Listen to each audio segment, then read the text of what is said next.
Just imagine a life of luxury, a millionaire father, and 5 sisters who are simply the most desired girls in school. Sounds like a dream, right? But then, out of nowhere, the father drops the bomb. No one there is a blood relative. They were all adopted. And to make things worse, or better, depending on the point of view, some of those ex-sisters take the chance to confess that they've always had a crush on you. Yep, this is the crazy story of our protagonist, Arata. The anime begins by showing an elite neighborhood in Tokyo, focusing on an absurd mansion that belongs to a successful businessman. That's where 7 siblings live together, surrounded by employees who keep everything spotless. Among this crew, we have Arata and Shion, the only 2 boys in the house. Arata, kind of lost in the world of romance, turns to Shion and asks the classic question, "How do you get a girlfriend, man?" Shion, who's more experienced, laughs and says, Arata just needs to have a silver tongue. Then he brings up the girl Arata was interested in, and Arata, all innocent, says he only told her she was pretty and nothing more. That's when Shion teases him, saying Arata is way too passive for someone who's the eldest son and heir of the powerful Zundi family. In his mind, Arata could choose any girl he wanted, but Arata defends himself, saying it's not about being slow. He still believes in destiny, as if a perfect girl would just appear in his life. At that moment, the 5 perfect sisters show up, and Uka immediately cuts the mood, asking what those 2 guys are gossiping about so early. In her view, that doesn't match the dignity expected of heirs of the Zungi family. Seiha joins in, saying that, actually boys' conversations are like 10% hobbies, 30% girls, and 60% sex. In other words, easy to guess what they were talking about. Minami, who never misses a chance, adds that now she finally understands boys. 80% of their conversations are about girls. Then Banri, considered the most gorgeous of all, corrects her sister, saying she exaggerated a bit. And the shy Kotono? Well, she just stays quiet in the middle of all the chaos. But Uka, never holding back, blurts out that Arata probably just wanted Shion to tell him all the juicy details about his relationship. After all, the younger brother has a girlfriend, and he doesn't. That leaves Arata totally embarrassed, and it gets worse when Shion reveals that Arata had been saying Uka already has a woman's body. Result, Uka orders her dog, Vei, to teach him a lesson. And man, the dog actually bites Arata's butt. They even tell the dog to rip his balls off because, according to her, he deserves it for being such a pervert. The other sisters laugh and say he deserved it for thinking dirty thoughts about them. Arata, all wrecked after the bite, gets up outraged, saying he'd never have such thoughts about his sisters. But Uka quickly counters, reminding him of something inappropriate he once did with Kotono. The others confirm that he almost got sent to the dreaded room number 8 because of it. Arata is left super awkward. Banri tries to ease the tension, saying it's normal for a virgin teenager like Arata to get caught up in these confusions, but the sisters don't forgive him, saying being a virgin doesn't give him a free pass to act like a creep. Seiha, always sticking to science, mentions that incest is a genetic bomb, and that if Arata really wanted to hook up with one of his sisters, their kids could be born all messed up. But then Banri, who already showed she has a mind way out of the box, says there are things in the human mind even science can't explain. She even throws some shade, saying maybe even Seiha has fallen in love before, leaving her sister blushing. Suddenly, Minami turns against everyone and asks them to stop. She even defends Arata, saying he's a nice and handsome guy. Arata, happy with the compliment, tries to hug her but gets punched instead. She was playing a fighting game and just wanted to test something out. Banri also defends Arata, saying he's a nice and handsome guy, and that the sisters should go easier on him since, from the very beginning of the anime, he's only been beaten up and humiliated. Then Uka asks if the 2 brothers are free on Saturday because there's going to be karaoke to celebrate Kotono's birthday. Shion replies that it's fine for him since his date is only on Sunday, and nobody even lets Arata answer because, well, nobody cares. But Minami is concerned and asks him. Arata says he had an appointment but can cancel to attend the birthday. It's pretty clear she's starting to see him differently, right? Those who are quiet always hide the most dangerous intentions. Anyway, the 7 agree to go together. On the scheduled day, they're all at the station waiting for the train. Meanwhile, some boys are admiring the girls, commenting on how beautiful they are, saying it's almost a miracle to see them all together. They even say they've already been invited to appear on TV. They also comment that Arata and Shion are lucky to live with such beauties.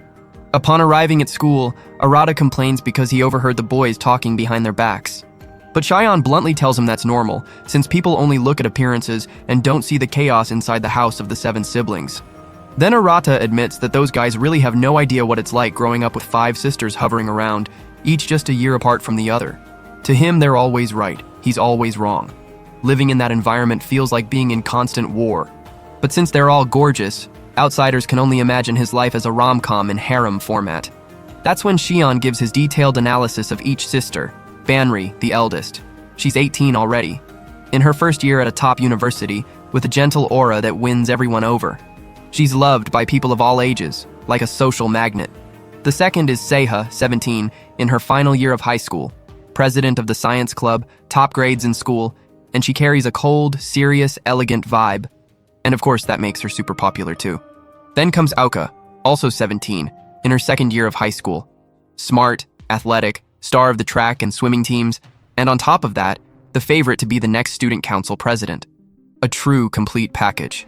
Minami, the fourth oldest, is 15, and in her first year of high school. She won the middle school tennis championship 3 years in a row, and has a tomboyish style that even girls love. Everyone bets she might become an Olympic athlete someday. And finally, the youngest of them all, Kotono, 14, in her last year of middle school. With her shy demeanor and delicate looks, she seems like she walked straight out of a romance anime. Always surrounded by fans, she's treated like a true treasure. Even with Shion's full analysis of the sisters, Arata drops the classic, "I can't see them any other way than as my sisters." But is that really true, Shion? Then asks what happened between him and Kotono.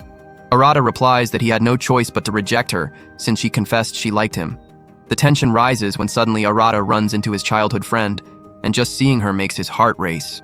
Shion doesn't hold back and teases him, says Arata has childhood traumas that made him all awkward with women, straight to the point. Later, lying in bed, Arata thinks about adding the girl he likes on social media, but ends up giving up because he doesn't see a good reason to send a request. At that moment, Uka walks into the room and sees her brother doing homework. She sits next to him, and Arata, sneaky or not, glances at her body and blurts out that she shouldn't be wearing such light clothes. But she replies casually, saying they're at home, that they even bathed together as kids, so she'll wear whatever she wants. She asks who the girl he's into is, and distracted, he lets it slip. Okoyama, the hottest girl he's ever seen. Coincidence of fate. Okoyama is in the same committee as her, so naturally she starts planning a meeting between them for the weekend. But Arata immediately cuts her off, saying he doesn't need her help, that he has his own way of doing things. That leaves Uka a bit irritated since she just wanted to help. After all, he's the heir of the family. Meanwhile, in her room, Kotono is looking at a picture of Arata with the face of someone completely in love. The next day after class, Arata walks alone, wondering what his life would be like if he didn't have those 5 sisters. He sees his childhood friend with a new boyfriend and wonders if he'll ever be able to find someone too. Later at night, all the siblings are called for an important family meeting organized by their father. On the way, Arata bumps into Uka, who compliments the suit he's wearing. He goes down to the mansion's main floor and finds the table set with everyone gathered. But before any toast or dinner, Uka starts an argument with Minami because she lost her borrowed headphones. The fight escalates, and Arata, as the oldest brother, tries to calm things down, reminding them they are a family and should act like one. Then their father appears and says he needs to tell them something important before they start eating. He says he wanted to reveal this on Kotono's 15th birthday, but now feels it's the right time. And he adds that no matter what he's about to reveal, his love for each of them remains the same before dropping. They are not real siblings. They were all adopted. He reveals that he had promised Cyril that he would tell them when Kotono turned 15. And he also says that, except for Minami and Shion, who are blood twins, no one there shares biological ties. The atmosphere grows heavy. The father apologizes for keeping it a secret for so long and says that from now on, he will only tell the truth. The maid comes in to serve dinner, but no one seems to believe what they've just heard. Later, they all drink some tea to try to digest the revelation. They start talking, and Uka says she feels betrayed for having been deceived all this time. The environment becomes tense. Minami tries to lighten the mood, cracking a joke to ease the pressure. Since Banri is the oldest and the first to have been adopted, everyone asks if she remembers anything about the adoption process. She thinks for a moment, seems to know something, but ends up saying that even without blood ties, everyone there is and will always be siblings to her. With that, the conversation ends, and each one goes to their room. But Arata's head won't stop spinning. After all, he just discovered that the people he grew up with for over 15 years have no blood relation to him. They are technically strangers. Trying to clear his mind after the bomb he just received, Arata decides to take a bath to calm down. On the way to the bathroom, he sees some women's clothes hanging, probably one of his sisters. But he thinks, we grew up together. We're old enough to deal with this just fine. So he goes into the bathroom anyway, but But as soon as he opens the door, he gets a huge scare. Kotono is inside. She's startled too, quickly covers herself, but strangely doesn't tell him to leave. On the contrary, with that shy demeanor, she asks him to wash her back, like he always used to do when they were younger. Arata, even embarrassed, helps and jokes that if their classmates found out she still doesn't know how to wash her own back, they would laugh a lot. Kotono feels embarrassed but also happy. After all, she really likes him. Meanwhile, in the kitchen, Uka and Shion are talking about Kotono. They're both worried about the fact that she learned everything about the adoption right on her birthday, just when she should be focusing on entrance exams. Uka asks what Shion thinks about all that, and of course he takes the chance to tease her, asking why she cares so much about Arata's opinion. Uka, visibly emotional, says it's because they lived 16 years believing they were twins. To her, Arata has always been like her other half. Shion replies that everything is fine with Arata, that he will continue being the heir of the family, the eldest brother of all. But he also warns that now society might start looking at them differently. After all, without blood ties, theoretically, they could even marry each other. And it's at this exact moment that chaos begins. Kotono, back in the bath, grabs Arata from behind. Meanwhile, in the living room, Uka and Shion continue arguing. Uka says she's horrified by the possibility of something like that happening, but comments that technically there isn't a law in Japan that prohibits marriages between adoptive siblings since there's no blood connection. Shocked, she says she didn't expect to hear that kind of disgusting thought from her own brother. Shion tries to calm things down, saying he's just grateful to have a sister like her, beautiful and kind. But Uka reminds him that Arata has already made comments about the way she dresses at home, which only reinforces the idea that he's an incorrigible pervert. She takes the opportunity to ask about that mysterious day in the game room between Arata and Kotono. Apparently, they caught Arata on top of her, and only Shion knows what really happened.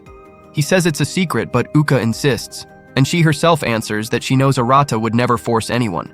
They just like to mess with him. Then Shion reveals the truth. Kotono liked Arata. Uka is shocked and screams. Shion asks her to lower her voice and explains that, of course, Arata rejected her. But Kotono didn't take the no well and clung to him that day. He was only trying to shake her off when they were caught. Uka is surprised by her little sister. She always thought Kotono was the most innocent in the house, but admits that sometimes she has unexpected outbursts. Shion comments that Arata didn't tell anyone the truth to avoid hurting Kotono. After all, if it's true she's really in love, that complicates everything. Even without blood ties, they are still siblings in daily life. Meanwhile, in the bathroom, Kotono is still clinging to Arata. He's completely uncomfortable, and she, as if nothing were strange, hugs him tighter and confesses. She says she loves him with all her heart. Arata tries to pull away, scared by the situation, but she insists, saying she researched on the internet and found out that, according to Japanese law, adoptive siblings can marry. So technically, nothing is stopping them. Arata finally breaks free, still shocked, and sees Kotono's face full of tears. She asks if he thinks she's a bad girl now, but Arata answers gently. He says she's not bad, that many teenagers get confused about their own feelings, especially when they grow up so close to someone. And even if they don't share the same blood, he's still her older brother. And as such, what he wants most is to see her happy, even on the day she walks down the aisle to live her own story. He ends by saying he'll forget what happened there and asks her to finish her bath in peace. Kotono, frustrated and hurt, leaves grumbling, saying she wanted to be crushed. Yes, with those very words, complaining that Arata is too nice and at the same time annoying because deep down she hoped her confession would change something between them. Arata, with his mind fried, leaves the bathroom very quietly. But someone saw him coming out, and the way the scene looked, it seemed much more suspicious than it really was. The scene cuts abruptly to the father of the family, who is in his office when Banri walks in. Meanwhile, Arata still can't believe what just happened with Kotono. In his mind, it's all the parents' fault. If they hadn't told them they weren't real siblings, none of this would be happening. Even after everything that happened, Arata still couldn't erase the affection he felt for his sisters. As much as he knew they weren't tied by blood, he grew up with them, shared joys, fights, and memories. It was impossible to pretend all of that didn't exist. When he entered his room, he got startled. Seiha was sitting on his bed, as if it were her place. You know you're in the wrong room, right? And throwing yourself on someone else's bed like that isn't exactly polite, said Arata, frowning. Seiha, with her usual direct way, replied, If you've got something to hide, just lock the door. Where were you? The question caught Arata off guard. He froze for a second, trying not to show his nervousness. After all, he had just gone through an uncomfortable situation with Kotono and didn't want to raise more suspicion. Just walking around, taking a stroll, he tried to deflect. Seiha, no fool, noticed something strange in his words and changed the subject. Your room is the smallest in the house, but it has a charm. It even looks bigger than it is. She brought up an old memory. Remember when we were 10 and played rock, paper, scissors to decide the rooms? Uka won the biggest and you got the smallest. Good thing you're not the type to hoard stuff. Arata gave a forced laugh and joked, doing a tour of a boy's room now? Gonna start a live stream? I'm not really into lives, she replied without showing much emotion. Arata began to wonder what Seiha really wanted. As the second oldest in the house, she had always been the most centered. Maybe she wanted to talk about the father's revelation, but she didn't seem like the type of person to casually start that kind of conversation. Suddenly, Seiha came closer and lightly pushed Arata onto the bed, looking straight into his eyes. Stay quiet. This needs to be kept secret. Arata, surprised by her approach, was completely confused. In his mind, everything was turning upside down. He thought, what's happening with this house, with these girls? Seiha, who had always been reserved, was acting in a completely different way. Could she also have been influenced by the conversation with Kotono? Relax, nothing serious is happening here, said Seiha as if reading his thoughts. That's when she dropped it.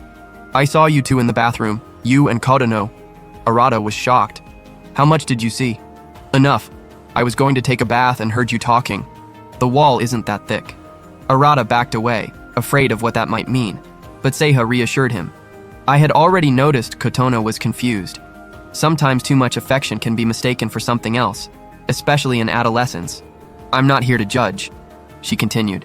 And honestly, I think you handled it in the best way. But if this happens again, how will we know you'll act the right way? Arata understood she was testing him, not out of malice, but to make sure her sisters would be safe. You couldn't think of a less weird way to do this?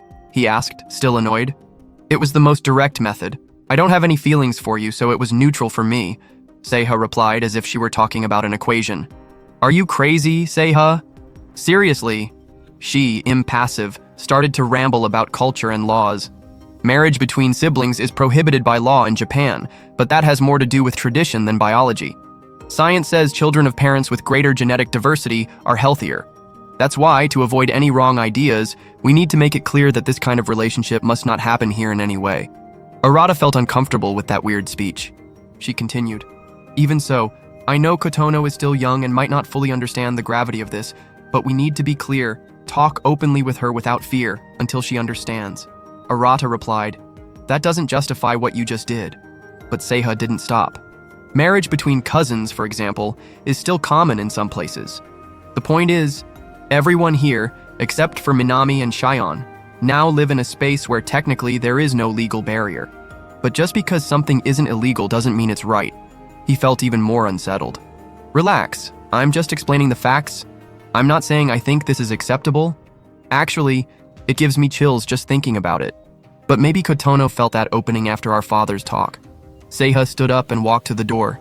Anyway, I'm glad you kept control. Am I still your older sister on paper or not? Then make sure to call me with a little more affection, okay? She said with a slight enigmatic smile. After she left, Arata could only collapse onto his bed, exhausted. The night had been far too long. He murmured to himself, I understood what she meant. Maybe any other guy in a house full of girls without blood ties would try to take advantage. But no, I've lived as their brother my whole life. Nothing's going to change overnight. The next morning, Arata woke up with his brain boiling. It had been too much to process in such a short time.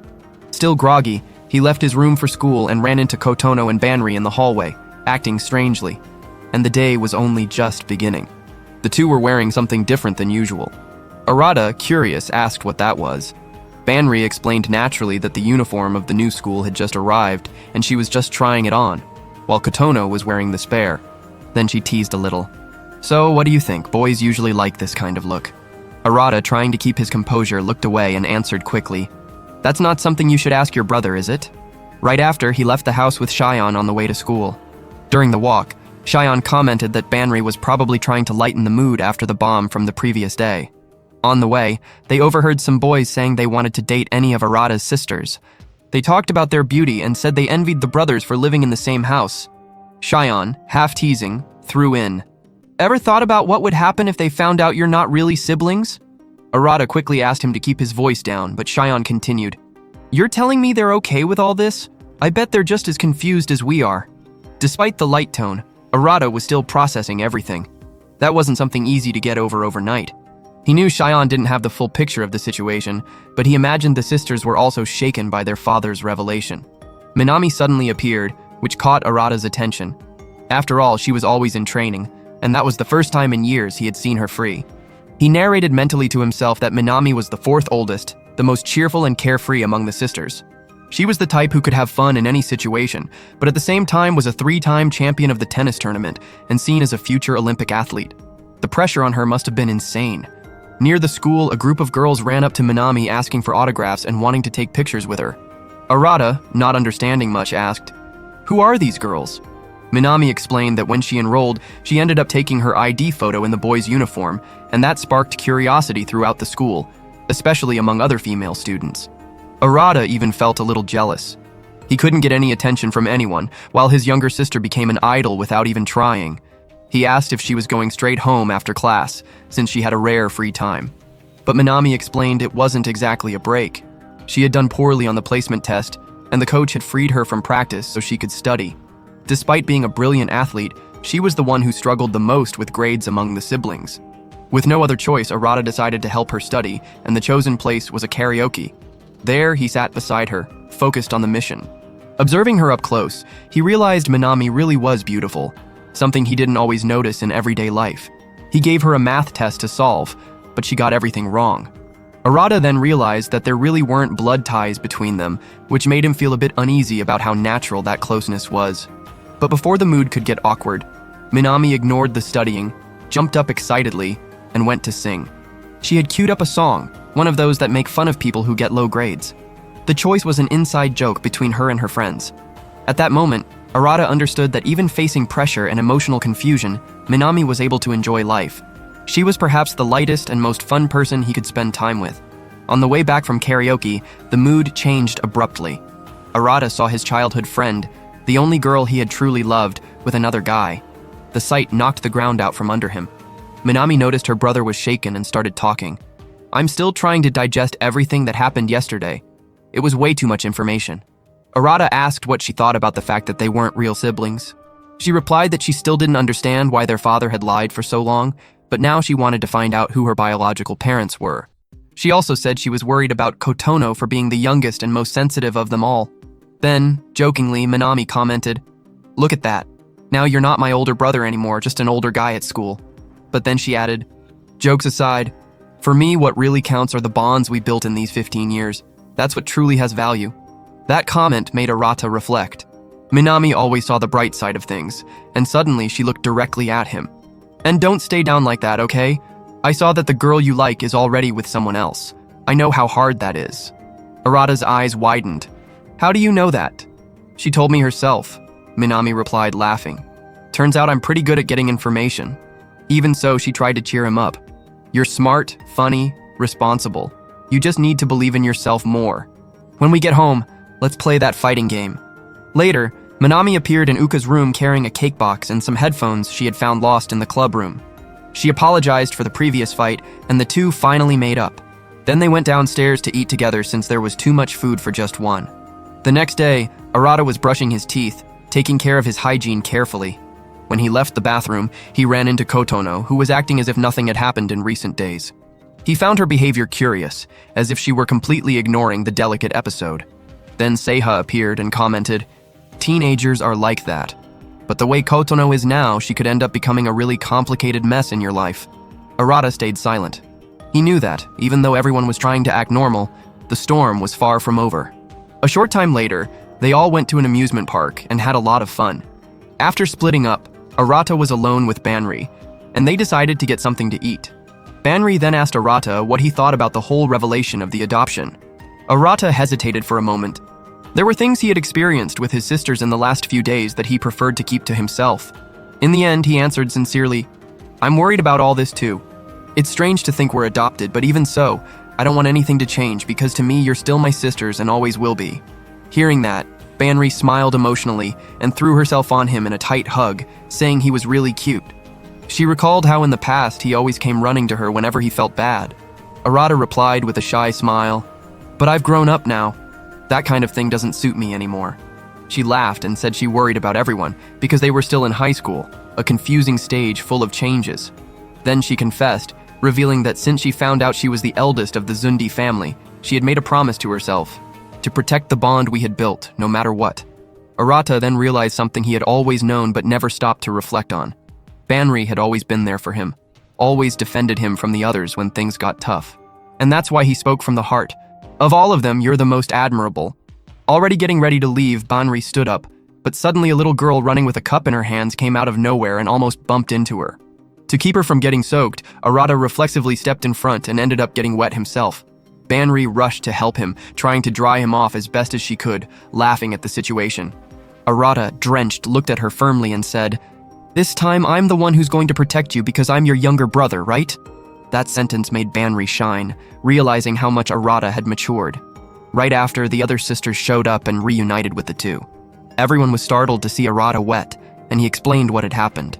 With the group together, there was still time to enjoy the park a bit more, so they decided to head to the next attraction. On the way, Banri shyly asked if she could hold Arata's hand. He was left speechless, but before he could say anything, she had already intertwined her fingers with his. Later, already resting after many rides, Arata said he needed to go to the bathroom, and Shion decided to go with him. Kodono, upon hearing this, offered to go too, leaving the other sisters together. And it was precisely in their absence that Seiha took the floor and decided to tell what she knew. Calmly, she revealed to the sisters that she had seen Arata and Kotono in the bathroom that day, and that he had confirmed what happened. She also said that, according to Arata himself, it was just a moment of confusion, and that he tried to calm her down, like any older brother would. Uka, confused, asked how Seiha knew that Arata hadn't had any reaction besides concern. That's when Seiha replied very naturally that she had recreated a similar situation just to observe. She approached him, measured his reaction, and noticed that his heartbeat remained normal. The sisters were stunned. Banri widened her eyes in surprise. "Wait, you actually tested that?"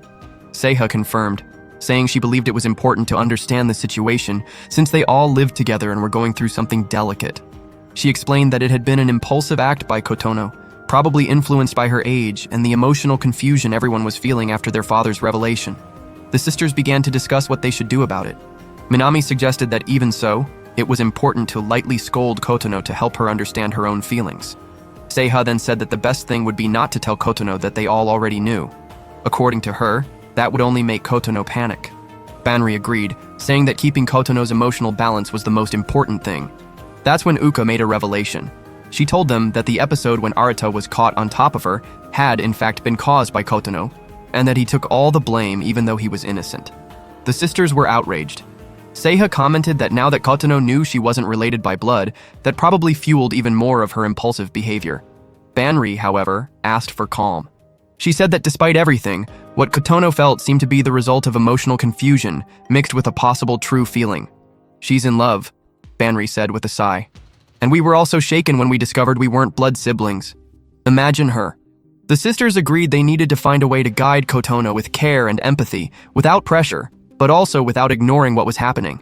Soon after, the group that had gone to the bathroom returned, and everyone went together to the last attraction of the day, the haunted house of the park. As they walked there, Minami and Seiha were excitedly discussing who would be the first to win the park's themed stuffed animal. Arata, watching everything, thought to himself that Kotono had, for the most part, calmed down, and that relieved him. For the first time in days, he hadn't been put in a compromising situation by her. But he also knew that this calm came from internal confusion. That revelation that they were all adopted was still messing with everyone's minds.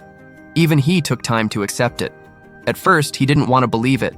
But now, there at the park, with everyone laughing and having fun, things seemed to have gone back to normal. Arata reflected. Could it be that their father feared that the revelation would break the bonds they had built? Whatever the reason, hiding that for so many years certainly hadn't been easy. And even without fully understanding everything, he decided to forgive him. Inside, he promised that nothing would change, no matter what blood or paperwork said. With that thought, he decided to enjoy the rest of the night at the park alongside his siblings. Later, while passing by a stuffed animal shop, Arata once again saw the girl he loved and next to her, her boyfriend. His heart sank. He froze, staring from afar, until he was interrupted by Uka, who noticed the paleness on her brother's face and asked worriedly. The two moved a little away from the rest of the group. Uka spoke in a more serious tone. I have something important to tell you, Arata. We were raised believing we were twins.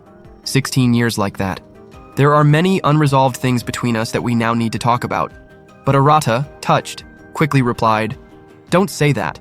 I still consider you my twin sister. That hasn't changed for me and never will." Uka was silent for a few seconds, then began speaking in a lighter tone. "Remember how we always thought we had some kind of telepathy? We said it was because we shared the same womb. We always knew what the other was going to do. That day we played rock, paper, scissors 10 times in a row and tied every single one. Everyone said that was a twin thing." Arata smiled, remembering that, but what came next caught him by surprise.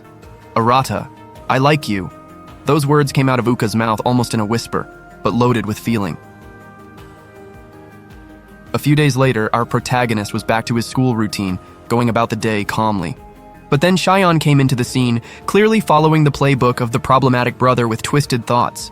He bluntly said, "Have you ever stopped to think if at some point you stopped seeing your sisters as sisters and started seeing them as normal girls?" Yes, he really said that. And the worst, he justified it by saying that now, knowing they weren't blood-related, technically they were just ordinary girls with whom he had a lot of intimacy. He even pointed out that Kotono had already said she liked him even before they knew they were adopted. But then Arata came in and immediately cut him off. He said that thought had never crossed his mind, that he couldn't forgive that kind of thinking, and that surely his brother didn't think that way either. He justified it by saying that Shion was already in a relationship, so he didn't need those ideas. Arata, a bit suspicious, asked since when Shion had been dating, still teasing him with that affectionate nickname talk. Shion proudly replied that there was always something going on between him and his girlfriend, that every day with her was an adventure. That made our protagonist even more curious, and of course, he started daydreaming, wishing he had someone too, which ended up feeding some twisted thoughts in his head. But then came the bomb. Shion said he had already told Uka everything about his thing with Kotono. Arata froze on the spot and went into panic mode, thinking she would never believe his innocence. But Shion tried to calm him down, saying he should trust his ex-twin, that she would never believe he had really done something wrong. That made Arata think that Uka was a true tsundere. She knew the truth, but even so, she kept picking on him.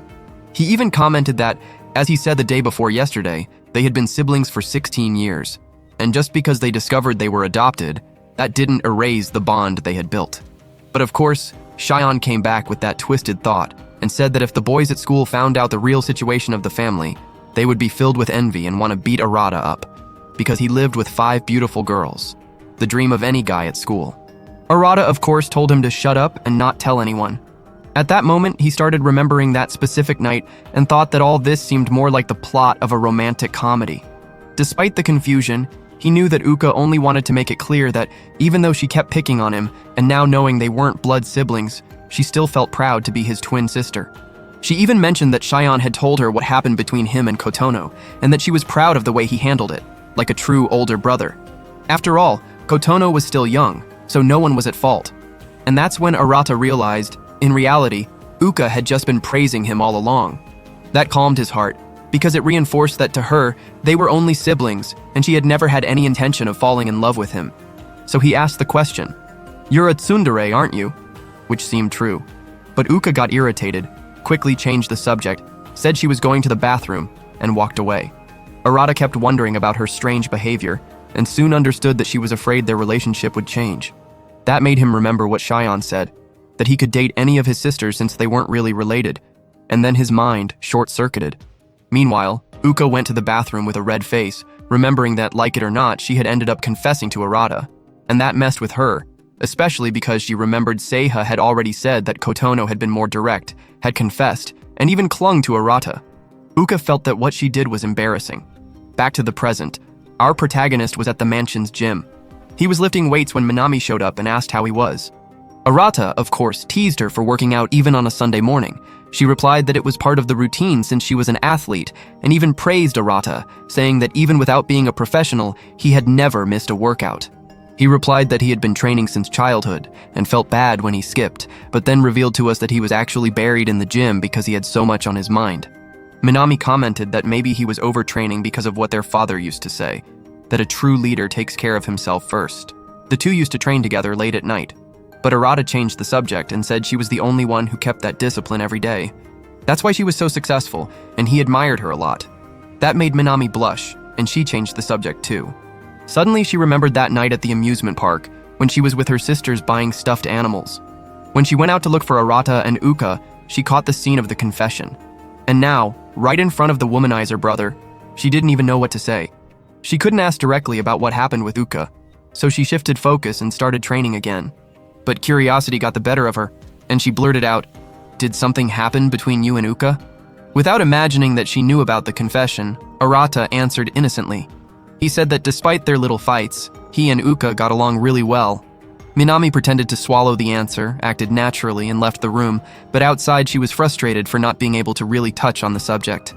After all, even if their relationship seemed the same, Uka had said she loved Arata. Later, Arata left his room thinking about taking that relaxing Sunday bath, but Minami's question still echoed in his mind. Why did she want to know that right now?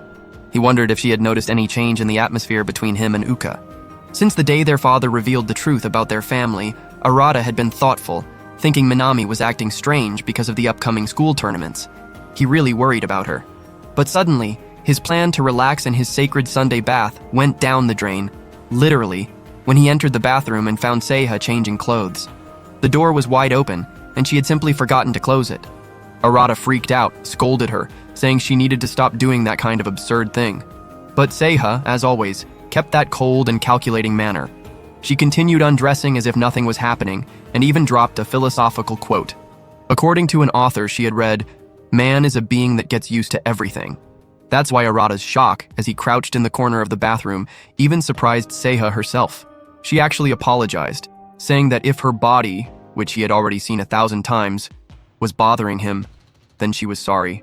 Arata sighed in relief, glad the situation hadn't gotten even more embarrassing. He tried to leave quickly, but noticed a piece of women's clothing on the floor. He picked it up to put it in the basket, and at that moment, he remembered what Uka had once said, that his sisters' bodies were part of the house's furniture. With that in mind, he forgave the mess. He found it a little strange that Seiha was bathing at that unusual hour for her, but then thought that she never cared about that kind of thing like kinship or blood ties. She was the type who wouldn't change for anyone. That's when he noticed their mother's ring on her finger and asked if it still fit. Seiha replied yes, but that it was a little loose. Even so, she said it was a very important keepsake of their mother. Arata commented that, although she was the second oldest, she probably didn't remember their mother as much as he did, but he was sure she carried a huge affection for her in her heart. After that, he said goodbye, saying he needed to take a shower to wash off the sweat and would go back to training afterwards. The next day, Arata was completely wrecked, lying in bed. He had seriously overdone his training, but like a magnet for trouble, Banri suddenly showed up in his room. And like all his sisters, she was also acting a little suspicious. She started chatting about the past, remembering when their father scolded him for leaving crumbs on the floor. Arata, already tired, asked straight up what she wanted. She replied that she just wanted to take a look at her teenage little brother's room and, with no ceremony, went snooping on his computer to see if she found anything suspicious. But she ended up reading something wrong and started mocking him while he got all nervous. Then, out of nowhere, she came close, leaned on him and said that at 17, it would be more worrying if he had nothing to hide. And as if casually, she invited her little brother on a date. The next day, there he was, on the so-called date with his older sister. She loved teasing him and took him downtown, the same place where he had already wanted to fix his phone for some time. But before the outing even began, she was already giving Arata her usual playful provocation. He, obviously uncomfortable, asked her not to do that anymore, reminding her they were siblings. But Banri laughed, saying she'd do that even in a next life, even if the two had become stars. They finally arrived at the phone store. His phone was a wreck, so he decided to get a new one. But then Banri, of course, didn't let it slide. She asked if he didn't have a preference. She explained that just like in love, preferences matter. Those who care about design care about appearance, and those who pay attention to functions value personality. She said you could learn a lot about someone that way, and that she was relieved to see his choices. At that moment, the clerk showed up with the new phone and said, "Couples get a discount on the plan." Arata, desperate, tried to explain that they weren't a couple, but Banri quickly clung to him and said yes, that they were going to sign the plan together. He, of course, couldn't deny it at the time, and they left the store while he tried to understand what on earth was happening with all the women in his life. On the way, Banri saw an ice cream shop and dragged Arata to have ice cream with her. While enjoying the moment, she suggested they take some for everyone, but Arata reminded her that the ice cream would melt. That made her remember their childhood when the two always fought over ice cream. Then she changed the subject and asked if something was bothering Arata because he seemed strange. He replied with the classic joke, "That's just my face, unfortunately." But he assured her everything was fine. Still, Banri said that if he needed anything, he could always count on her. After all, she was the oldest and worried about him. Meanwhile, Kotono was in her room, looking at the pictures from the day at the park, happy for having had so much fun. But upon receiving a photo of Arata with Banri eating ice cream, she felt a bad sensation as if she were losing him. Even so, she put the phone down and forced herself to get back to studying, trying not to listen to her own head. Banri and Arata had already finished their ice cream when she said she wanted to do something else.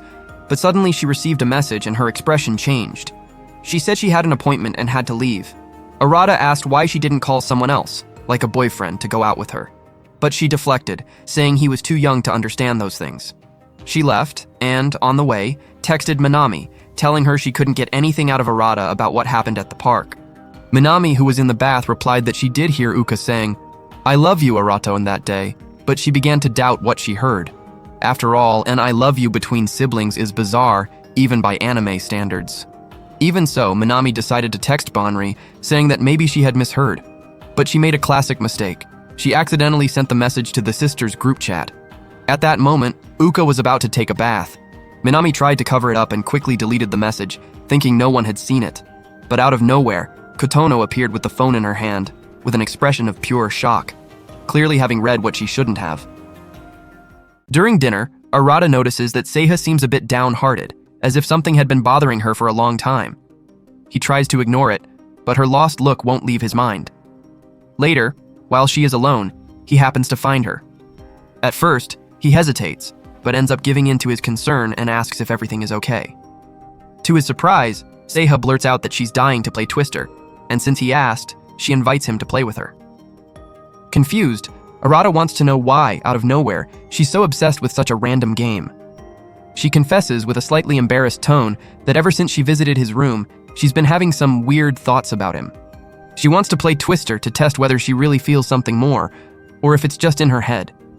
Arata is shocked and tries to refuse, but Seiha throws in his face that she was the one who saved him in the test that day. With no escape, he agrees, somewhat reluctantly. The game begins, and Arata does everything to stay as far away from her as possible, avoiding any contact. But Seiha, determined to clear up her feelings, starts to deliberately get closer, trying to provoke some reaction in herself. After a few rounds, she notices that Arata is playing defensively and complains that he's being too cautious. In the next round, she positions herself in a way that would leave any guy breathless, and Arata, red as a chili pepper, almost loses control. He tries to quit, but Seiha won't let him, insisting that he continue. In the next move, Arata has to place his foot on the blue circle, which is right under Seiha. He tries to be careful but ends up bumping into her by accident. The contact embarrasses him, leaving him completely dazed by the situation. Seiha, laughing, starts talking about hormones, explaining that the human body releases dopamine when we win something and oxytocin when we feel that chemistry with someone. She's trying to understand when, with Arata, she shifts from one feeling to the other, since he affects her in a way that confuses her. Suddenly, she positions herself in a way that looks straight out of a very daring movie, and Arata, completely lost, starts wishing it were anyone but his sister there. Suddenly, Seiha loses her balance and falls on him, saying her muscles couldn't hold it. Arata is paralyzed, unable to believe he felt his sister's body so closely. To her relief, Seiha says she didn't feel anything special during the game, which means she can move on with her life normally. She thanks Arata for his help and leaves, while he stays frustrated, wondering what kind of madness that was. At that moment, Uka appears, hearing his complaint, and invites him to play video games with her later. Arata is intrigued, wondering why Uka, out of nowhere, wants to play with him alone. He remembers the times she put him in a chokehold every time she lost to him in games, but what really puzzles him is that one time she suddenly said she loved him. In the game, Uka plays with an excitement that looks like a child on Christmas, while Arata stays calm. In a moment of excitement, she throws herself into his lap without realizing it, and Arata, seeing her smile, can't help but find her an adorable little sister. Uka wins the first rounds, but Arata goes into serious mode and starts winning one after another, leaving her devastated. Suddenly, she says she needs to go to the bathroom, but as she passes behind him, she surprises him with a chokehold, just like the old times. Arata begs her to let go, joking that both he and his game character are dying. But what really worries him is feeling her body so close to his, and he does everything to stay calm. Tired of the nonsense, Arata uses his strength to turn the tables and pins Uka to the floor, saying she crossed the line. Only then does he realize the compromising position they are in. Uka stares at him with an intense look, as if he were the prey and she the predator, and blurts out that he has become a man.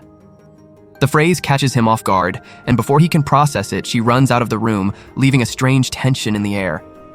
Arata is left confused, trying to understand what she meant by that. Exhausted, he decides to go to sleep, not knowing that Kotono was in the room next door, listening to everything. The next day, the siblings go on with their school routine as if nothing had happened. At the end of the day, Arata's father calls him for a man-to-man talk. He asks if the siblings are okay after the big announcement, and Arata replies that everyone has been more open and expressive since then. In the middle of the conversation with his father, Arata is caught off guard when he asks if he has already found someone special. Meanwhile, the sisters are in the living room, glued to the TV, watching a romantic series where the guy proposes on a bridge. Banri thinks the scene is the most romantic thing in the world, saying that a guy declaring his love in the middle of nature is breathtaking. Uka, however, turns up her nose, thinking it's cheesy to propose in the middle of the woods, as if they were two wanderers. The sisters ask what her dream proposal would be, and Uka, with a sparkle in her eyes, says she wants a rich guy like a boss, proposing in a fancy restaurant with an expensive ring. Seiha, laughing, tells her to take it easy with the imaginary drinks. When the question goes to Seiha, she says she dreams of someone who already has their whole life planned out. How many kids they'll have, how many hot yoga sessions per week, everything neatly set. But Manami cuts the mood, saying that the place or situation doesn't matter. What matters is the person making the proposal. They all agree, nodding, feeling the weight of those words. As they return to their rooms, Kotono is visibly shaken, struggling to hold back her emotions. Suddenly, she bursts out and, to everyone's shock, confesses that she is in love with Arata. Banri tries to calm her down, thinking it's just sisterly love, but Kotono makes it clear with tears in her eyes that she truly loves Arata and wants to marry him. After everything she's seen between the sisters, she declares that they are all her rivals and that she won't give up. Her words echo like thunder, leaving the others speechless.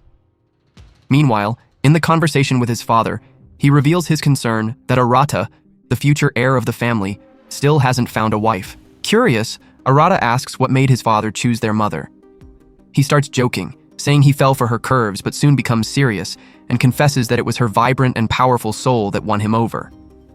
Arata mentions the only photo they have of her, and his father explains that truly beautiful people like her don't like being photographed. He asks if Arata remembers the mysterious 8th room in the house, the one no one has ever entered. Arata laughs, telling him that he and his sisters used to think it was a place to make them disappear. He tells his father that even though he only revealed the truth about the family now, he believes they will all overcome it together, and that he is proud to be the eldest son. As the heir, he promises to take care of his siblings and make sure they all live a happy life. When Arata leaves, his father looks at his wife's photo and murmurs, emotional, how proud he is to have adopted Arata. The next morning, Arata goes out for a run, still thinking about his conversation with his father. Meanwhile, the sisters are in turmoil because of Kotono's confession. When Manami leaves the house, she runs into Arata and becomes nervous, remembering her sister's words. Arata notices something is wrong and insists that she tell him, but Manami, flustered, runs away, saying she needs to train for the tennis tournament. Inside the house, Banri is fighting with the dog, who devoured all the food and is turning into a lazy ball.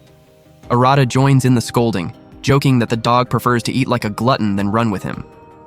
Banri suggests cutting back on the dog food, which makes the animal so irritated that it bites Arata, as if blaming him for the idea.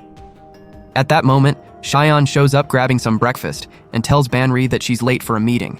The two look at Arata, who is on the floor, and laugh, wondering what to do with him. Later, at tennis practice, Manami can't concentrate, still thinking about the bomb Kotono dropped. Even out of shape, she impresses her teammates, who want to know the secret of her talent. Instead of answering seriously, Manami makes up a crazy story about lions and cats. Suddenly, she sees her senior, Nao, and challenges her to a game, betting on a drink. They play a fun match that tests agility, and Manami wins. While resting, Nao reveals that the next tournament will be her last, but that she's not worried, because she believes Manami is the team's great promise. She confesses she thought Manami would be conceited, but saw how hard she works. Nao wishes that the two of them achieve their dreams, which deeply moves Manami. She makes a joke about the motivational speech, leaving Nao embarrassed, who quickly suggests a rematch. Later, Manami learns that Nao couldn't get scholarships for college, so after graduating she had to stop playing tennis and get a job. This makes Manami remember the first time she met Nao, who welcomed her with a warm smile and invited her to play, a match that Manami easily won. Manami is determined to give Nao a farewell with a gold medal at the tournament. It's more than just a competition for her, it's a mission from the heart. At home, the maid calls Arata and lets slip something about Manami. Intrigued, he goes after her at the gym where she is training. When she sees him approaching, Manami gets startled, almost dropping the weights. Out of nowhere, Arata proclaims himself her trainer. She complains, saying she doesn't need anyone bossing her around, but he cuts her off, revealing that he knows about her injury. The maid saw Manami bandaging her ankles, and Arata makes it clear that he won't leave her side while she trains. Meanwhile, in the privacy of her room, Uka can't get Kotono's shocking confession out of her head. The sisters wanted to believe it was just a phase, but Seiha throws cold water on the idea. Now that they know they're no longer bound by blood, Kotono's love for Arata must be taken seriously. The thought leaves Uka restless, brooding over it until late at night. Back at the gym, Arata helps Manami stretch to ease the pain in her ankle. While helping her, he remembers the times they used to do this together, but now he notices how her body has changed. Softer skin, more defined curves. He shakes his head to push those thoughts away and asks if she told the team about her injury. Manami confesses she hasn't, and Arata starts scolding her, but she interrupts. With her eyes shining, she says she wants to win the tournament not just for herself, but for someone very special. After stretching, Manami turns the tables and helps Arata stretch. When she leans against his back, he feels her body very close, but to his surprise, she doesn't even seem to notice how close they are. As he leaves the gym, Arata bumps into Kotono, who freezes when she sees him. It's the first time they've been alone since that embarrassing incident in the bathroom. Nervous, she asks if he was with Manami and if she was acting strange. Arata, still embarrassed from the moment in the gym, assures her she wasn't. He tries to probe if Kotono knows something, but she blushes and runs off to her room, leaving him confused. Days later, Manami shines in the tournament semifinals, ignoring the pain in her ankle and leading the team to the finals. Outside the bus, her teammates congratulate her, but as she gets on, she feels a sharp pain in her ankle and finally realizes how badly she's hurt. At home, Arata keeps helping with the stretches, but Manami tells him that after confessing the injury to the coach, he assigned her a physical trainer. Arata understands that he'll be fired after the final, but she thanks him for the support with a sincere smile. The next morning, Arata, with his abs showing, walks into the kitchen where Banri is having breakfast. He tries to warn her about eating only cereal, but she counters, joking that if she gains weight, he'll have to do hot cardio with her. Arata asks about Manami, and Banri says she hasn't seen her all day. Seiha shows up, also looking for Manami, which makes everyone worried. When Shion and the others arrive, they notice Manami's sneakers are at home, which means she isn't at the final with the team. Desperate, they look for her in her room, but nothing. Suddenly, Manami shows up, calm, saying she just went to the convenience store. When asked about the final, she dodges, assuring them everything's under control. Suspicious, Arata goes to her room, expecting to find her crying. But to his surprise, she's there, devouring snacks like nothing happened. Arata insists he's worried, and Manami confesses. After the coach learned about her injury, she was taken off the team to protect her future. He asks if she's okay with that, since she wanted so badly to win for someone special. Manami shrugs, saying she had no choice, but her forced smile doesn't fool Arata. As he leaves, Shion intercepts him and reveals she saw Manami crying alone in the morning, hiding the pain so no one would worry. Determined, Arata goes back, takes Manami by the hand and leads her outside, where Uka and the others wait to support their sister in the final. On the way, stuck in traffic, Manami is lost in thought, remembering how she begged the coach to let her play, saying she knew it was Nao's last chance in tennis. Nao hugged her, grateful, but asked her not to risk her injury for her dream. Arata says he doesn't know if the decision was right, but asks her to give up if she feels any problem and never lie to them or herself again. Meanwhile, the team loses the doubles match, leaving everything in the hands of the singles competition. Still in the car, panic sets in because of the traffic jam. Arata spots rental bikes on the street, and Seiha quickly says she has the app to unlock them. He pulls Manami along, Shion hands over the tennis gear, and everyone wishes her luck. During the bike dash, Arata pedals with all his strength, sweating and gasping, while recalling a moment from the past. At school, they were asked to write something for Mother's Day, but without their mother, everyone struggled, except Manami. She wrote about how their mother's absence united the siblings, always with a smile, even on the worst days. Arata praises her strength, saying that even if she's not a genius, she's a warrior with unique energy, and he prays that all her effort will be rewarded. In the final, Nao wins her singles match, but Manami's substitute has to win to secure the gold. Arata and Manami arrive exhausted from the bike ride.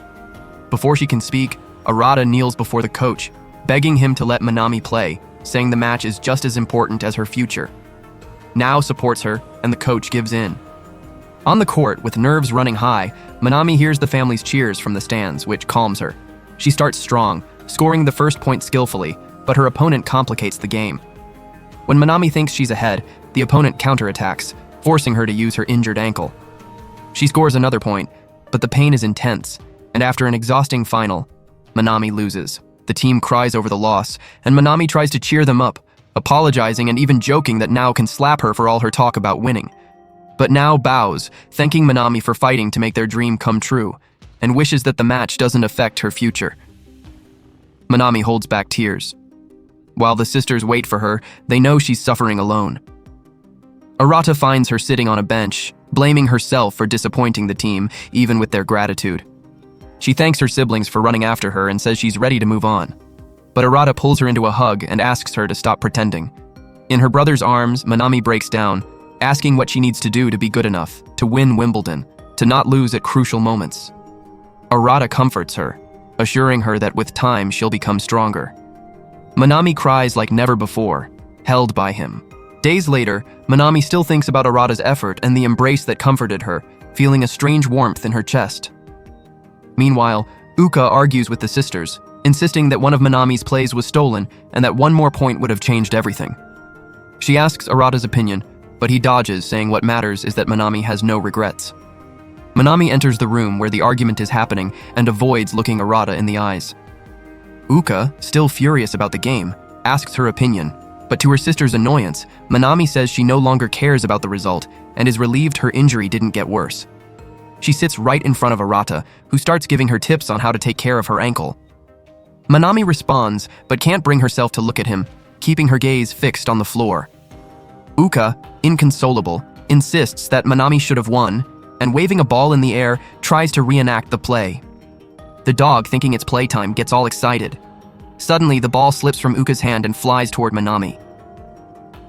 Before the dog can jump on her, Arata leaps and catches the ball, protecting his sister. The move is so quick that Manami almost falls off the chair, completely flustered. He scolds Uka for not being careful and asks if Manami is okay. At that moment, she remembers Oka and Kotono's confessions about Arata, and a shiver runs through her. Could this flutter in her chest be the same her sisters felt? Later, Kotono is locked in her room, brooding over her confession to Arata, when Oka knocks on the door, asking to talk. She comes in, complimenting Kotono's cute room, saying it matches her style. But Kotono, with no patience for small talk, gets straight to the point.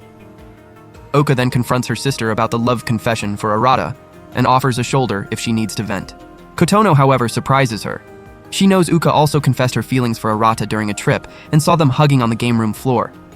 Uka, caught off guard, explains it was a misunderstanding. She says she confessed her love for Arata as an ex-twin sister, nothing more, and that nothing happened in the game room, something Kotono also witnessed. Kotono approaches, staring at Uka, and asks, with her heart in her hand, if she really doesn't love Arata. When Uka denies it, Kotono sighs in relief and apologizes for the misunderstanding. But as she leaves the room, Uka can't help thinking about Arata, with a heavy feeling in her chest. Meanwhile, Banri panics, begging one of the siblings to accompany her to nursing school for some mysterious reason. Since no one can help, she turns to reliable Arata. The two sneak into the school, dodging security, and Banri confesses she's terrified of going alone because of ghost stories. Arata, laughing, says the place really does look haunted, which makes Banri cling to him, terrified, begging him to stop scaring her. He's confused about why she chose nursing, but when he asks, Banri dodges the question. Suddenly, a loud noise echoes, and Banri throws herself into Arata's arms, thinking it's a ghost. He explains it's just the wind hitting the windows, but with Banri clinging to him, Arata feels her soft, warm body and tries to pull away. But that makes her even more scared, and she holds on tighter, forcing him to practically carry her. In a tense moment, Arata pulls Banri back and covers her mouth, asking for silence as a guard passes by them. He wonders why they need to hide, since Banri is a student there. When she calls him, Arata realizes in horror that his hand is on her chest. He lets go immediately, red with embarrassment. The situation reminds him of when they used to play together in childhood, but now he feels how much Banri has changed. Her more adult body is impossible to ignore. They finally arrive at their destination, Banri's club room. There, she grabs the handmade dolls she forgot and planned to finish that day. Curious, Arata asks what they are, and Banri tells a moving story. When she entered nursing school, she visited a hospital and saw hospitalized children. Some played happily, but others were sad, isolated. She saw school volunteers cheer up a boy, which inspired her to join the volunteer club. Her plan was to make sure no child left the hospital empty-handed, bringing a doll made by her. Banri reveals that she chose nursing because of their mother. When she visited her at the hospital, she cried when saying goodbye, but a nurse would always comfort her. It was there that she decided she wanted to be like that nurse, bringing joy to people. On the way back, Banri confesses to Arata that she is still embarrassed to tell her sisters the reason she chose nursing. He listens in silence, proud of his sister, as they walk home, hearts full of new emotions. As thanks for accompanying her, Banri teases Arata, saying with a little smirk that he must have liked feeling her body earlier. Embarrassed, Arata doesn't answer and walks off quickly, leaving Banri running after him, terrified at the idea of being alone in the dark. The next day, Banri finishes the dolls and delivers them to the hospitalized children. Happy, she sends a photo to Arata, thanking him for the help, with a heart emoji. Days later, Aoka receives the result of the practice test at school. The sisters, curious, ask her grade, and she dodges, saying she got the usual. Everyone laughs, betting that Uka, the eternal straight A student, will probably be the next student council president. Little do they know that this time, Uka got a D, and the weight of it is eating away at her inside.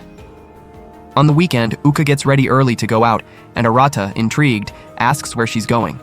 She answers, somewhat evasively, that she's going to Yamanashi. Arata is surprised, but Uka shrugs and leaves without giving more details. He is confused since they have no relatives there, and thinks she just needs some time alone after everything that happened. He hopes she'll be back for school day, but when Monday comes and Uka doesn't show up, worry takes over. At school, the sisters feel her absence from their usual group, commenting on how strange it is not to have Uka around.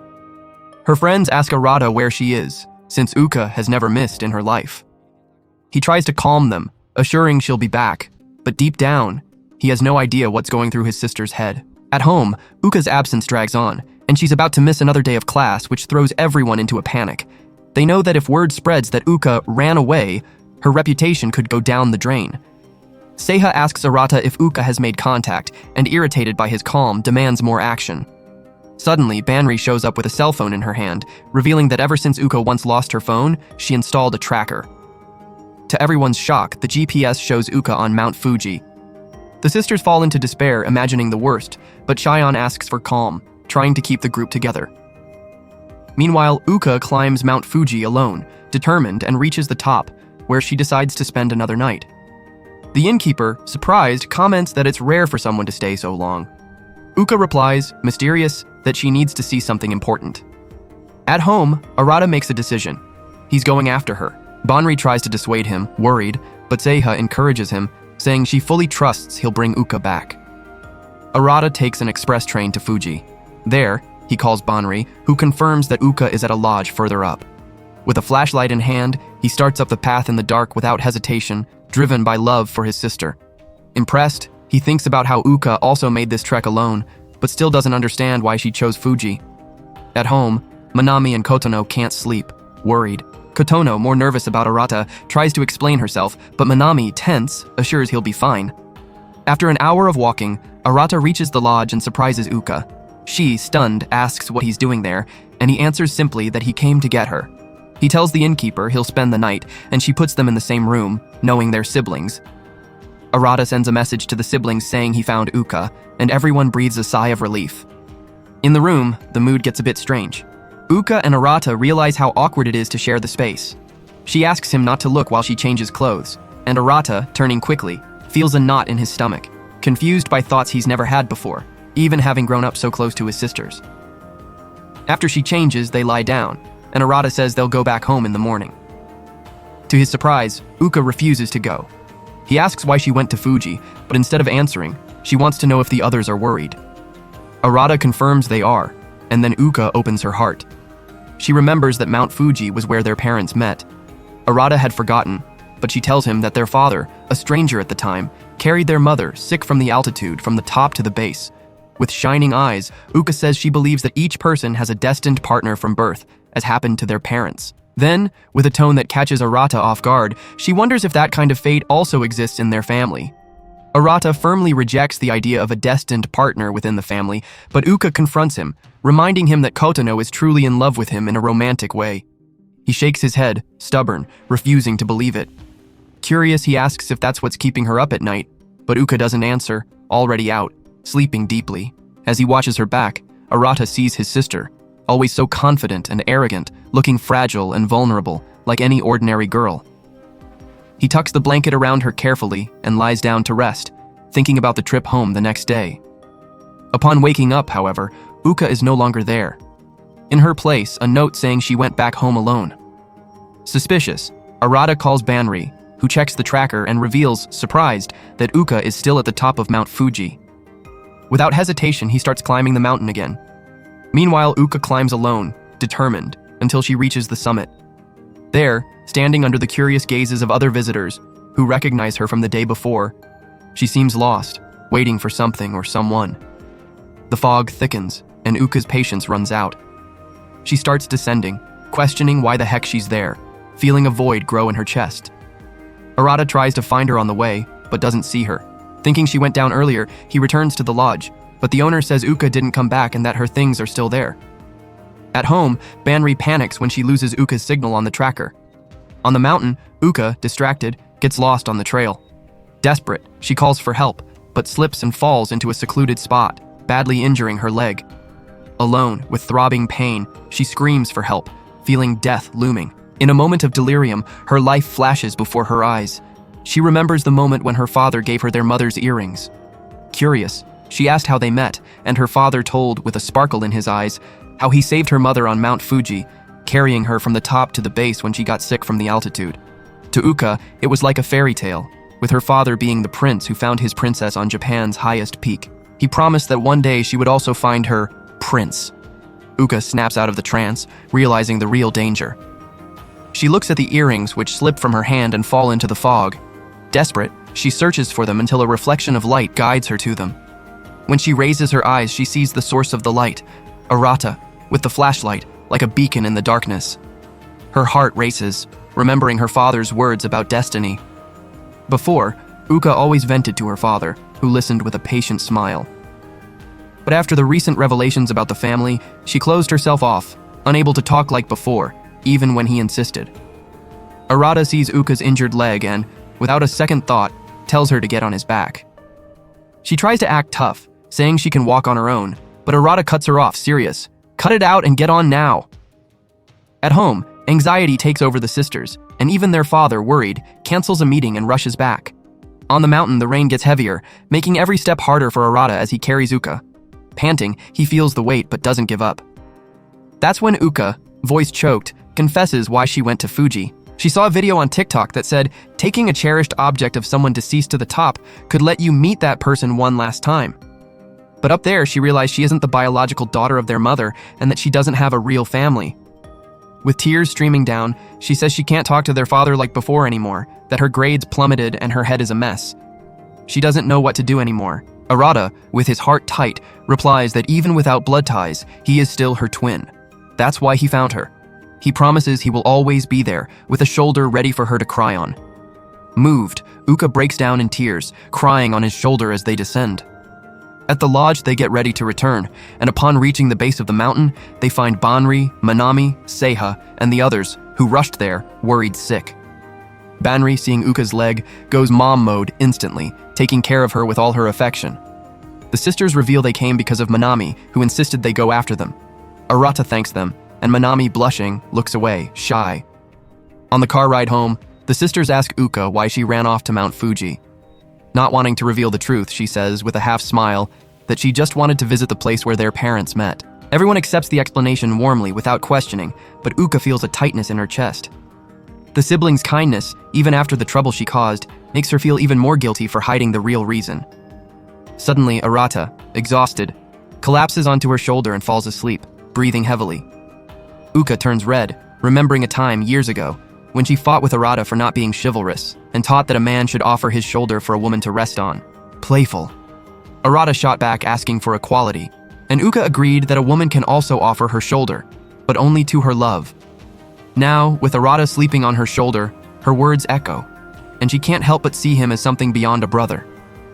With her heart racing, she lets him rest. When they arrive home while unloading the car, Uka notices that Arata doesn't wake up and is too warm.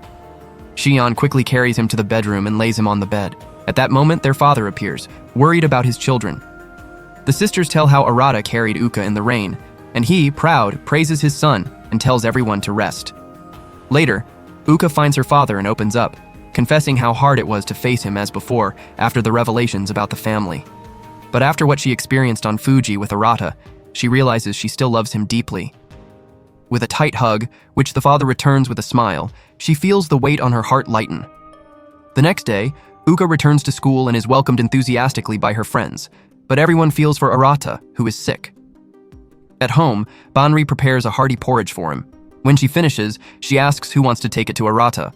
Manami and Kotono volunteer immediately, exchanging suspicious glances, each wondering why the other is so excited. With a little grin, Banri asks Manami to take it, whispering that she's afraid Kotono might do something weird in Arata's room, not knowing that Manami also has her own bubbling feelings. Uka shows up, and Seiha teases, saying that more than anyone she should take care of Arata after what he did for her. Uka dodges, calling Arata a muscle-brained idiot and saying he'll be fine. She goes to shower thinking about what to do, and when she comes out, says the bathroom is free. In secret, however, she goes to Arata's room, saying she only came to get the porridge bowl. Alone with him, Uka opens up. With a trembling voice, she apologizes for what happened and says how happy she is that he saved her. She confesses that she wanted to ask their mother on Fuji if it was right to fall in love with him. Even without the mother's answer, the rescue and Arata's words on the mountain made her certain of her own feelings. While the sisters joke downstairs, unaware of anything, Uka, on impulse, leans in and gives Arata a gentle kiss on the lips as he sleeps deeply. The kiss lingers, laden with emotion, and she leaves the room with the bowl, promising to return. But, without her knowing, Arata opens his eyes, stunned, thinking, "What the heck is going on here?" Days later, to get some fresh air, Arata and the sisters go to the family's summer house, a place full of memories from vacations together. This time, their father isn't there, so it's just the siblings. Arata remembers the ritual of dividing the rooms when Banri sneaks up behind, joking that they could shake the bed together. He scolds her, blushing, telling her to stop with those crazy ideas. When he looks at Uka, the memory of the kiss hits him like lightning, and he wonders what she meant by liking him. Uka, noticing that he's lost in thought, asks if he's okay. Arata tries to dodge it, but when he sees her lips, the same ones that kissed him, he panics and runs off.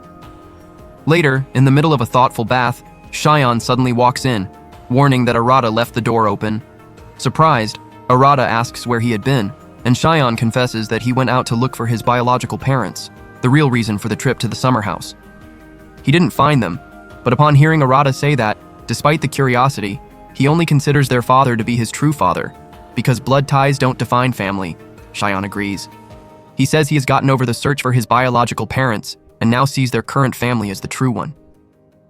The next morning, while everyone sleeps, Uka wakes up and notices that Arata is gone. She finds him in the sauna tent, warming up his body. Silent, she watches, her heart full of questions about what she feels and what the future holds for the two of them. Arata, lost in thoughts about Shion's search for his biological parents and Uka's confession, ends up overheating in the sauna and leaves the tent, sweating buckets. To his surprise, Uka is outside waiting for him, which makes his heart race even more. With her so close and without her knowing that he was awake during the kiss, Arata feels his head spin. With a mischievous smile, Uka invites him to a resistance test in the sauna.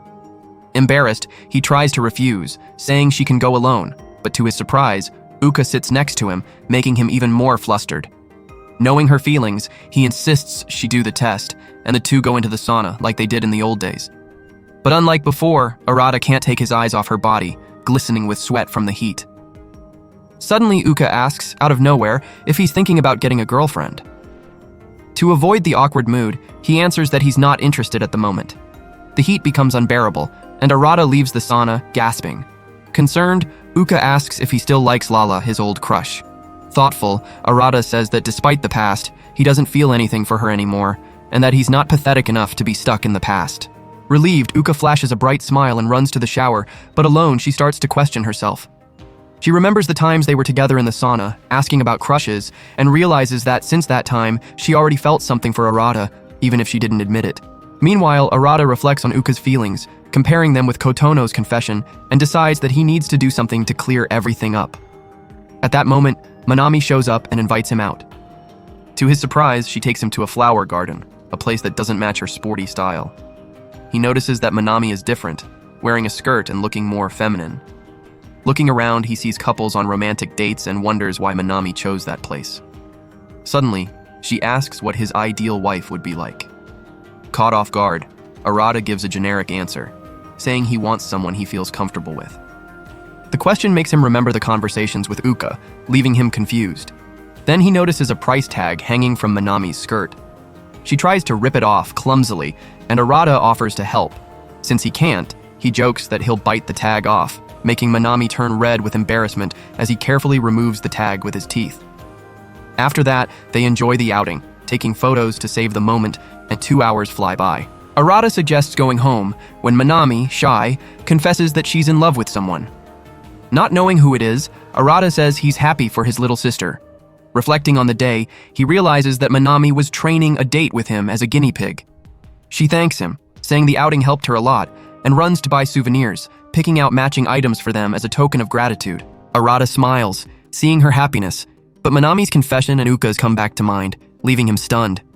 The next day, the siblings go to a waterfall to swim, as they used to, all in swimwear, enjoying the day. Some guys in the back drool over the girls, thinking it's a photo shoot, and Shion teases Arata, saying they have VIP seats to watch their sisters. Annoyed, Arata reminds him they're his sisters, but when he looks again, strange thoughts cross his mind, and he forces himself to stop. Everyone enjoys themselves in their own way, and Uka jumps from the waterfall, like in the old days, full of energy. Laughing, Seiha comments that people who like extreme sports are usually kind of dim-witted. Shion recalls that Seiha used to jump with Uka, holding hands, but she dodges, saying the old Seiha was dumb as a doorknob. Uka invites Arata to jump, but seeing her so radiant, he refuses, afraid of betraying himself with improper thoughts. She calls Manami, who says she'll only jump if Arata goes along. He gives in, and Manami grabs his hand before they jump together. Seiha throws herself in right after, and Arata, seeing everyone having fun, realizes that despite being older, they're still the same siblings who love a bit of chaos. Suddenly, Seiha panics. Arata asks what happened, and she, red-faced, confesses that she lost the top of her bikini in the fall. Arata panics when he realizes the situation with Seiha, but soon spots the bikini top floating in the water. Seiha rushes to grab it, but Arata, without thinking, dives in and retrieves it first, handing it to her with a red face. He tries to convince himself that they're just siblings, but when Seiha steps out of the water, the black bikini clinging to her body stirs thoughts that leave him shaken. Before he can pull himself together, Banri announces that she wants to swim and practically drags Arata into the water, ignoring his protests.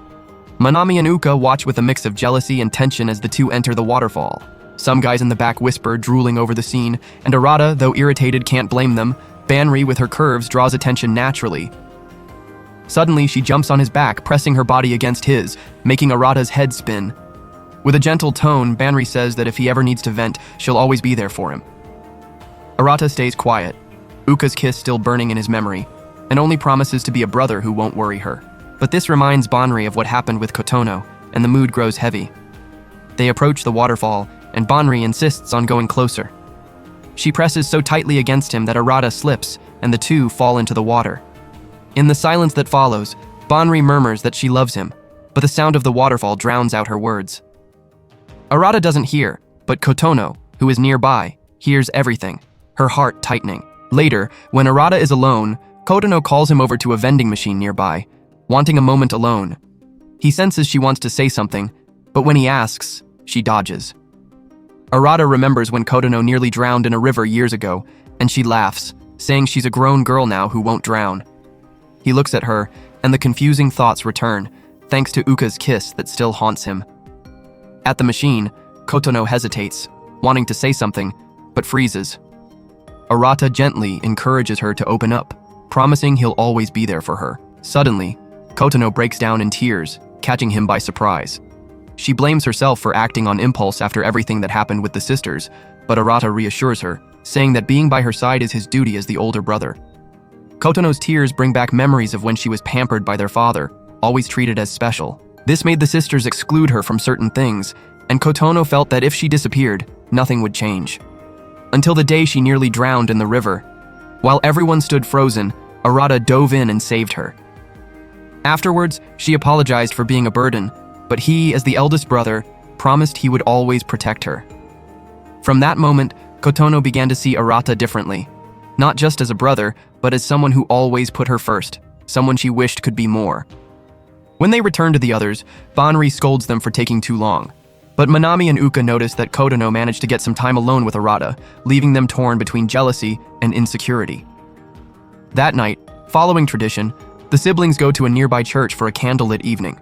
Arata, still shaken by Uka's kiss, starts to panic, knowing that if he does nothing, things might only get worse for her. He decides to find a solution but stumbles upon Kotono, Manami, and Uka talking in secret.